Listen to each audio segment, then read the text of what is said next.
Well, today I want to speak with you directly to a part of you that's often hidden from view. We're going to talk about shame, what it is, how it evolves, and how it may be impacting your sense of self, even today. This is a conversation about the past, but it's also about healing, about understanding where the roots of shame lie and what we can do with that awareness. So, shame is often thought of as a feeling. And it is, but it can also become something far more pervasive. It can become a belief about who you are. It starts as a wound, an emotional injury, often in childhood, that cuts deep into our developing sense of self. It's not just about being told we did something wrong, it's about being made to feel that we are wrong. And over time, this wound begins to crystallize. The feeling becomes a belief that something is fundamentally wrong with me. Imagine for a moment the mind of a child, say between, 5 and 8 years of age. At that age, the child is still deeply egocentric. They interpret the world in kind of black and white terms. Things are either good or bad, safe or unsafe. And most importantly, if something bad happens, it must be my fault. So when a child is shamed, either harshly criticized, ignored, gaslighted, or simply not emotionally mirrored, the child interprets the experience not as something bad happened to me, but rather I am bad. This is where shame begins to morph into a belief. Now here's something that often gets missed. It's not just the person who inflicts the shame who matters, who we might call the persecutor. It's also those who witness it and do nothing. When parents, family members, teachers, or even society at large collude with the shaming by remaining silent, by not validating the child's hurt and experience, they amplify the shame. It becomes internalized. It becomes a secret, becomes hidden, and the child, feeling invisible, begins to carry this wound in isolation. And to make sense of their pain, the child tries to understand the shaming messages they're receiving. And these understandings and interpretations become decisions that the child makes, unconscious ones.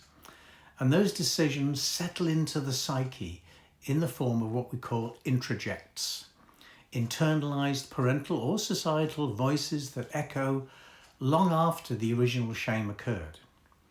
The most powerful of these we call the critical parent, or as we often call it, the inner critic. It's an inner voice that keeps the shame alive.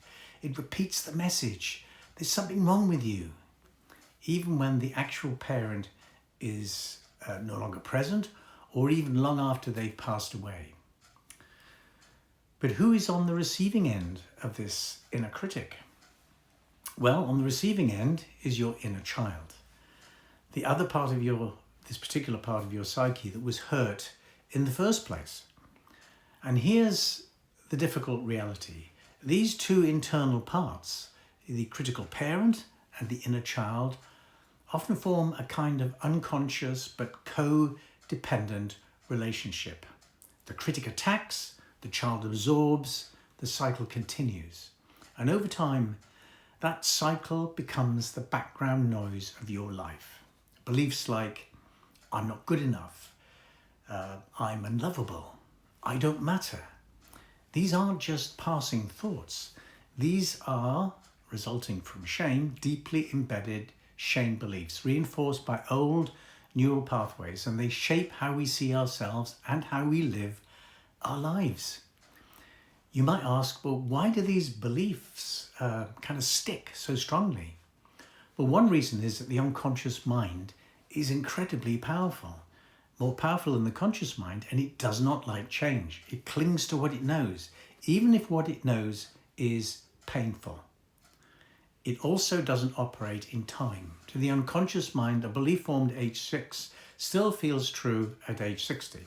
That's why even now certain situations can trigger shame with shocking intensity.